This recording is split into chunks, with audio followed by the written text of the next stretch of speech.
Europe 1, il est 8h11. Banque Populaire Gestion Privée, votre expert en stratégie patrimoniale vous présente l'édito éco. Thomas Soto. Le rouble russe a atteint hier son plus bas niveau historique après l'annonce de nouvelles sanctions européennes contre la Russie. Bonjour Nicolas Barré. Bonjour Thomas. La bourse de Moscou a baissé, l'économie russe ralentit. Alors ça y est, Vladimir Poutine est touché au portefeuille, on y est. Oui, c'est le but de ces sanctions qui sont prises ce matin, c'est d'empêcher certains grands groupes russes d'avoir accès au marché de capitaux. Ils n'avaient pas besoin de ça. En ce moment, il y a plutôt une fuite des capitaux de Russie. Donc, effectivement, ces sanctions ont un impact. Donc ça marche. Est-ce qu'elles sont efficaces? Ça, c'est une autre question. Et je ne pense pas. Ah bon, mais pourquoi ?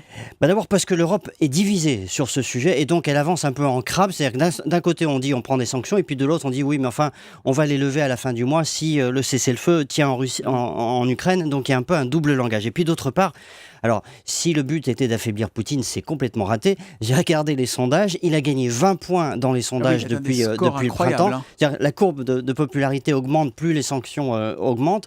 Aujourd'hui, si vous demandez aux Russes s'ils craignent ces sanctions, les 2/3 disent que non. Et donc, il y a bien un espèce de réflexe patriotique autour de Vladimir Poutine. Ce que vous nous dites, c'est que notre arme présumée massive contre la Russie en Ukraine, les sanctions économiques, c'est contre-productif ? Les sanctions économiques, je trouve que c'est un très mauvais moyen de faire de la diplomatie.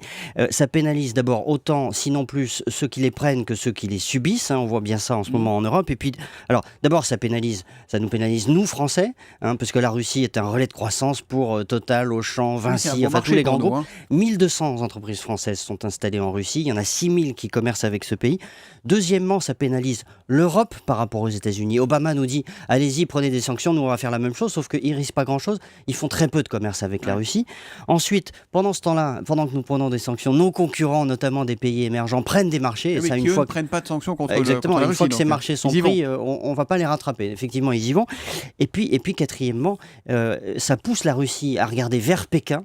Et ça, c'est vraiment totalement contraire aux intérêts stratégiques de l'Europe. Nous, on a intérêt à ce que la Russie reste arrimée à l'Europe, regarde vers l'Europe plutôt qu'elle regarde vers la Chine. Alors, si tout ça était efficace, pourquoi pas ? Mais aujourd'hui, on voit que ça ne change pas le cours des choses. Au contraire, ça renforce Poutine. C'est une politique, à mon sens, inefficace et qui nous coûte cher. Et ben voilà, le rouble baisse et c'est nous qui trinquons, nous dit Nicolas Barré, le directeur de la rédaction des Échos. L'édito Écho, tous les matins à 8h10 sur Europe 1. À lundi, Nicolas. Bonne journée. Bonne journée.